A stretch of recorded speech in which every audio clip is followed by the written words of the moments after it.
This is Darren Pulsifer, and welcome to Rise of the Stack Developer, where the convergence of DevOps, security, and cloud-native technologies are changing the way products are developed.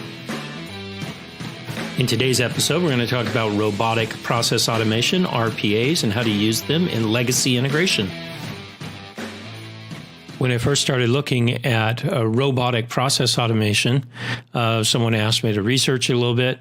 I thought I was going to be talking about robot controllers and automating robots. It has absolutely nothing to do with that. So what is robotic process automation, also known as RPAs? Well, it's not a method to control and manage robots. It's not process automation for factory machines or a way of replacing workers at all. What it actually is a way of automating information workers of redundant tasks. It really had its birth out of UI testing automation. So normally with UI testing automation, you record a screen, it captures mouse clicks in different locations of the screen, or if you're using a web browser, it captures tags that have been changed and button presses and things like that. Well, they've taken that UI testing frameworks that have been around for quite some time, over 10 or 15 years, and they have repurposed that to help with information workers, and it records how users interact with applications, multiple applications, and then it allows you to play those back with the ability to inject parameters or variables into your recordings. So this is really cool because this now lets me automate things that I have to do over and over again in a very simple way by recording the way that I do it. So it's a great way to decrease the number of errors and of highly repetitive tasks that are user interface intensive. So about 3 or 4 years ago, there was a huge influx of money. In fact, over the last 3 years, huge influx of money into companies in this space. The top three getters in this space as far as financing goes was UiPath, Automation Anywhere, and Blue Prism. Each one of these companies garnered quite a bit of money. The most funding went to UiPath with over $1 billion in funding, and then Automation Anywhere with $500 million, and then Blue Prism with $50 million. This is a lot of money. And this money didn't come from your typical VCs sitting in Silicon Valley. We saw most of this money coming from financial institutions in New York and LA, which is very different. I researched it a little bit more and found out that the reason these companies are investing in it is because they use the technology. They want to make sure the technology grows and is used in other industries as well, because they're looking at ways that they can automate information workers' redundant tasks so those information workers can focus on things that are of higher value. So they've seen huge benefits in this. There's some great ROI calculators out there on each one of these guys' sites, and they're right now trying to differentiate themselves. But before we talk about how they're differentiating themselves or how we manage these robotic process automation tools, RPAs for short, let's talk about the two modes of operation.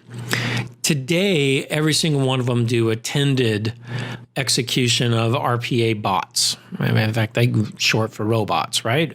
So these RPA bots in attended mode means that they handle tasks for individual employees, that an employee works with the bot as they're working through things. So there's pause statements. The employee may type something in and then hit continue, and then it'll continue on through the workflows, right? Employees trigger the bots themselves, or sometimes through some automated tasks that might be built into their normal workflow.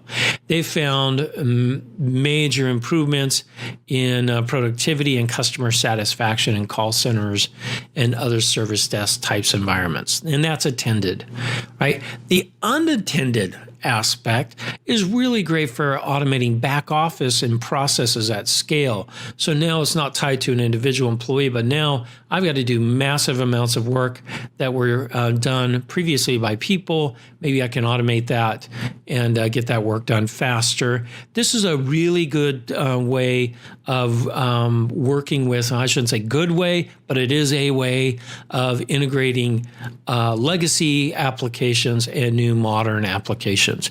It's kind of quick and dirty. There are some downsides to it, which we'll talk about later, but it does free up employees from rote work that they would normally be doing, and lowering costs, primarily improving compliance and accelerating process improvement. So there's a lot of benefits to both.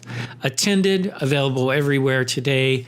Unattended, it's a little more hit and miss on all these tools. They'll all say they have unattended, but there's some tips and tricks in using them effectively.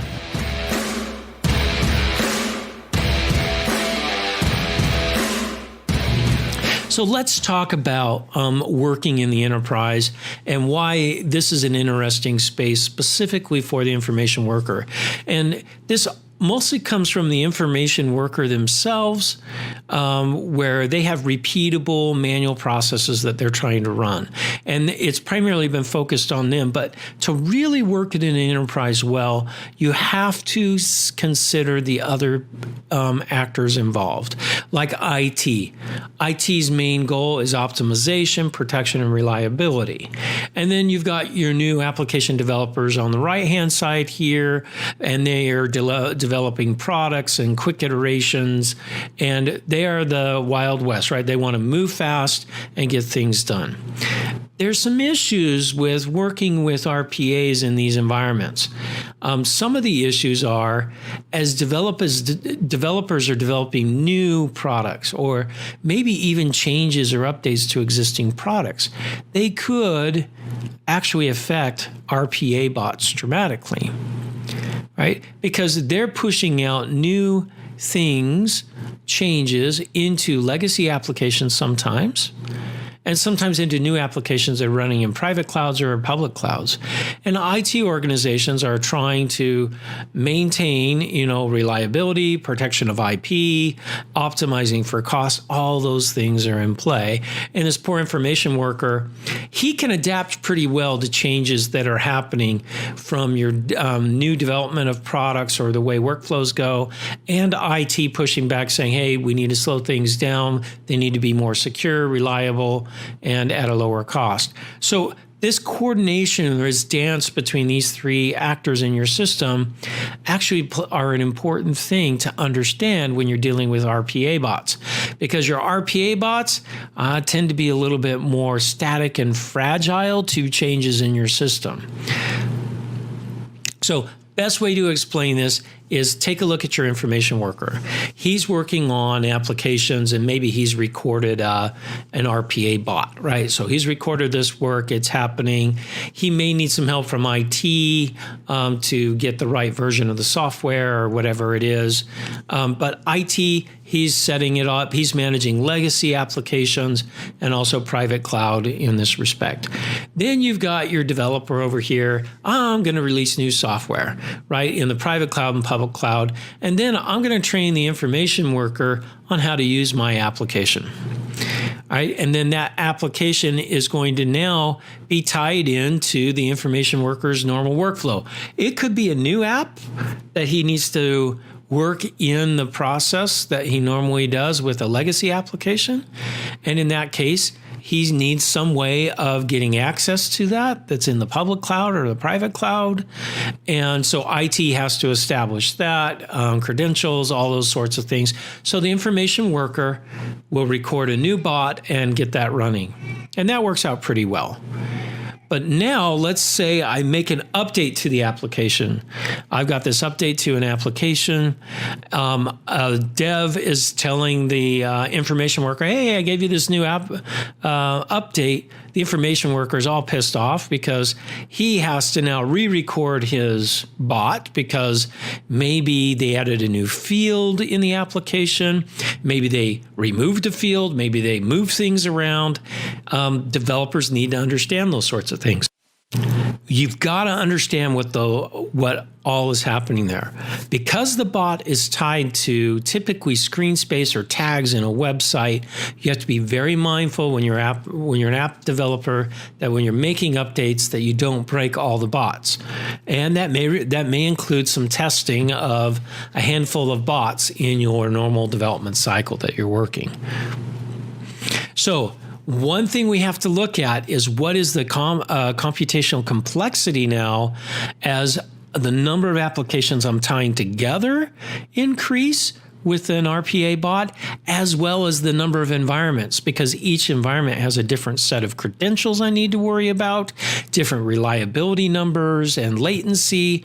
All these things come into play. So when you are working with an RPA tool and you're trying to use it to tie legacy and new applications together, limit the number of applications that you're working on and the number of steps as well. You've got to be mindful of this, because if you don't, what you'll find is your complexity goes up dramatically to a factor of, like n factorial type of number. And it could be even worse than that because of the number of steps involved. It becomes a nightmare to manage because you've got to be able to test those new workflows as well. So be mindful of that. Change in this environment is very hard to work with. So there's no common way to automate processes and workflows across this whole thing in a secure manner because of the different environments that I'm working in as well, unless you have tools like single sign-on across multiple clouds, including legacy applications.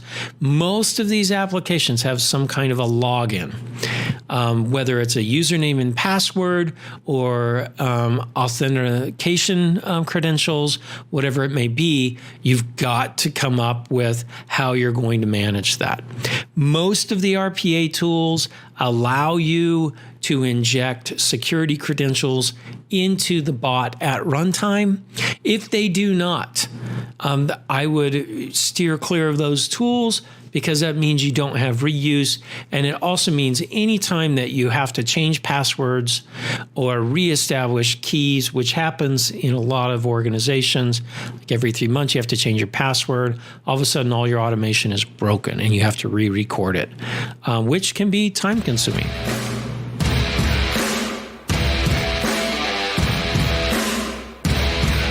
Let's talk about how we can use a multi-hybrid cloud to help manage these RPA bots, because there's something really cool about multi-hybrid cloud architectures. They handle security across multiple domains for you really well, right? They handle inter-cloud communication in a secure way. So you don't have to establish that every time that you create a new bot. There's a lot of things that it can handle for you. So let's take a look and see, how could we use an RPA bot in a multi-hybrid cloud and let that multi-hybrid cloud orchestration happen for us so it can establish the security for us. As we pass in the security credentials at the top, it can handle where it's running effectively and establish a secure overlay network to connect everything together. So let's take a look on how we can manage that and see what benefits we get out of using multi-hybrid cloud technology to help in the management of RPA bots running in my ecosystem. So first, let's take a look at the area of a multi-hybrid cloud that are most important to the RPA bots, and it's the automation frameworks that are out there, right? This is really where it ties in well. Well, there's two types of automation frameworks. If you include RPA tools as an automation framework, which it is because it's recording the way a user interacts with the user interface, and it automates that in a reusable way. So that's really good. There's also DevOps tools that do automation as well, right? Cool thing is they both give a lot of the same capabilities and abilities, whether it's flexibility. RPA tools give some of that flexibility, repeatability, most definitely, deployment and provision. All those tools have some aspect of that, and ease of use. They've really focused on that a lot. DevOps tools have those same things. Tools like SaltStack, Ansible, Puppet, and Chef, very well known, large communities around each one. They're all flexible. How can I utilize both of those tools together to get this work that I need done in an automated way? Whether I am using an RPA to tie legacy applications to modern applications, or I'm using it in its traditional sense of helping an information worker automate highly repetitive tasks that they're working on. It's good to understand how I can utilize both. So let's first take a look at a concept of building RPA bots. Today, a user will sit down, they'll fire up the tool. It basically records what they're doing on their screen. They will then save it. They could go back and make some changes and add variations to it by adding variables and arguments, passing in security credentials, and then they run it on their machine. So this is an information worker developing or creating an RPA bot. Well, now, let's say I want to reuse that bot in several different places. I want to be able to version control that bot. What tools does that bot need in order to run?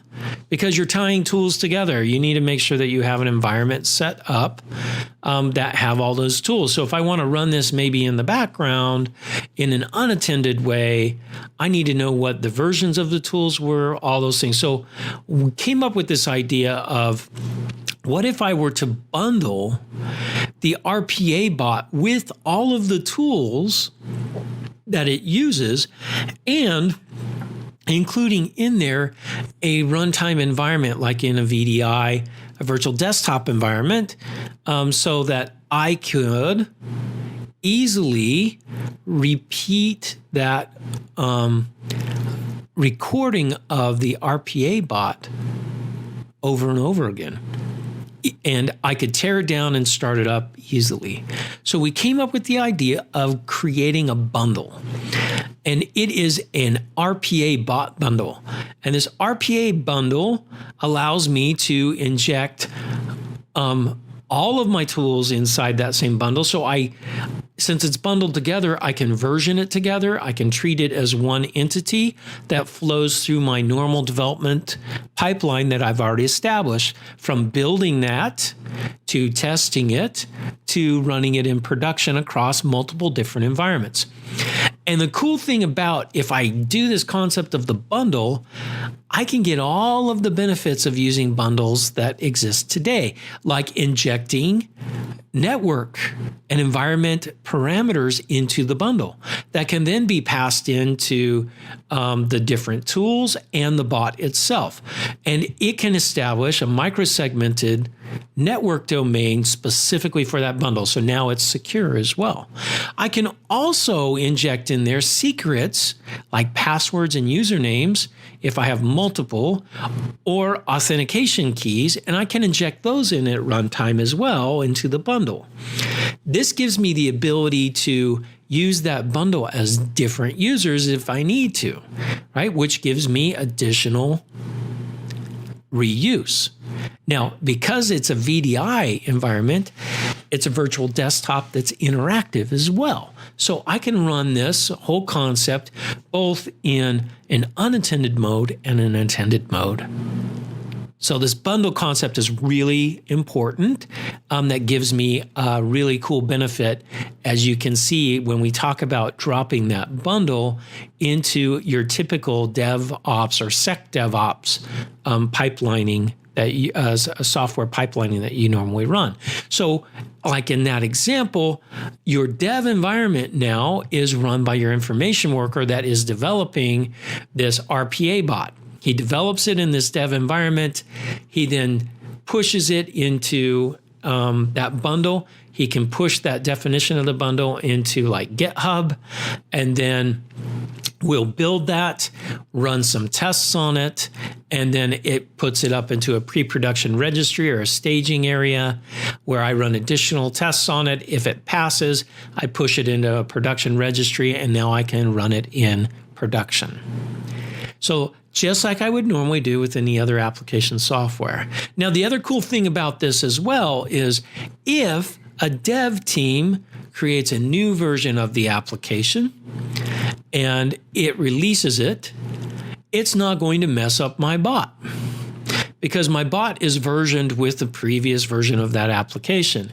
What it means is I, as the information worker, would say, all right, I'm going to take that new application and I'm going to create a new version of the same bot, release that out, and then now I have real version control over my bots.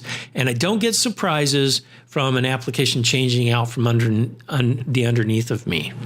Now, that's completely true if I can put all the applications in the bundle. Now, that's not always the case. You may have a legacy application, maybe it's running on a mainframe that I have hooks into. You can still bundle a reference.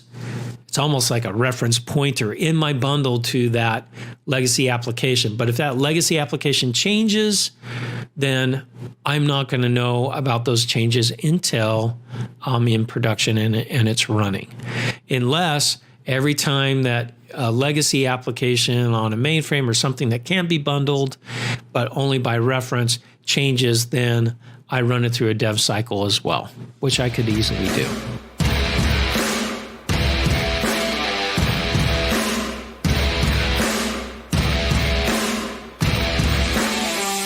Let's talk about some of the problems with bots. Because I'm recording user interface interaction, a lot of times what I found is some users actually say, I'm going to work around security and just run everything in privileged mode. Right? I'm going to run all my applications in privileged mode. Who cares about security? Well, your CISO may care a lot about security. So you got to be careful of that. The other thing you have to watch out for is that your user interfaces and your RPA bots are tightly coupled. In fact, they are completely coupled, right? Because your RPA bot is dependent on your user interface being a certain way, whether it's an RPA bot that goes by mouse XY position clicks or using tags inside a web page. You've got to understand that now you're tightly coupled across multiple applications, right? So any changes to user interface can be a major problem for these bots, right? Which means that they're very brittle and they can't handle change very well. And it can be very difficult if you don't design your bot correctly. It'll be very difficult to reuse it in other processes or workflows. I suggest going with smaller number of steps and creating like small mini bots that can be used with other bots. That's a better approach. Then you can increase the number of reuses of a specific bot. Maybe it only does one thing instead of doing a full workflow by itself. Right. And then there are some user interfaces that are dynamic in nature, that are constantly changing based off of environment issues around them. RPAs have a harder time working in those. Now, AI is supposed to come and save and help with the RPAs, and all the RPA vendors are looking at how they can leverage AI to help so that they're not tied so directly to a user interface, but that they can infer what things are on a user interface as they change, right? Since not all processes are easy to automate via user interface because of dynamic user interfaces or security authentication challenges, they're trying to see how they can use AI to help in some of those cases. So right now, it's still at the very beginning of this, but I think that's where most of that investment money is headed. That's out there. I don't know because I'm not in those companies, but it's probably a wild guess, probably a pretty good guess that they're trying to use inference to help when they are managing processes. So or creating new bots. So they're less prescriptive. It can be a little bit more fuzzy, but they can still get things done. Another area that I think that they're looking at is that you have self-learning bots that can optimize processes by looking at user interfaces and looking how workers are using a user interface in very many different ways, and then giving a better guidance to the information workers on ways to optimize the way that they're working, and then eventually optimize those RPA bots. So very interesting space, a lot of research going on in this space, and I imagine there'll be a lot of spin outs of new technology coming out of this work that's being done. Now let's talk about bots in general. I do not think it is a great idea to have a bot that you think is going to last for years. There's just too much change in the system. So make sure that you have a plan to end of life an RPA bot when you develop it. And really the ideal plan is to come up with integration points that aren't using a user interface, that are using common APIs that you would have. If you don't have a common API with a legacy application, it might be time to build one. So use your bot as a stopgap to help get over long integration development cycles and get something working right away, but have a plan on how you are going to remove that bot in the future. It could be that you get rid of a legacy application completely, right? Or you're going to replace the legacy application with a new application, or maybe get rid of that whole workflow completely. Don't see your RPA bots as the end. It is a stopgap measure. The reason I say that is because they are fragile and brittle, because they are so dependent on user interface changes and layouts. So here's some tips that we talked about. Just real quick, treat RPAs as complex services that are running in your multi-hybrid cloud. You put them through your SecDevOps or your DevSecOps workflows, just like you would any other application. Make sure you're controlling and doing configuration management on them, version control and things like that. Inject security and authorization at runtime through your RPA tools or through your bots themselves. Look at RPA tools, make sure that you can automate that step. If you can't, then you've just traded automation with another manual process. Not a good idea, right? And then find ways to reuse your RPA bots in different parts of your organization. If you break it down into a common workflow that you see over and over again, instead of just looking at a big, massive workflow, you'll have that opportunity to do that by having smaller bots that work together. And then also make sure you have a plan to replace your RPA bot with a simplified integration. This will run faster, lower cost, and less mistakes. And then also look for ways to decrease legacy applications, either replace or remove them in the future. Thanks for listening to Rise of the Stack Developer. If you enjoyed our podcast, go ahead and subscribe, give us 5 stars, and let other people know. If you want more information, like tutorials, videos, white papers, check out our website, riseofthestackdev.com. Until next time, go out and build a new world, one stack at a time.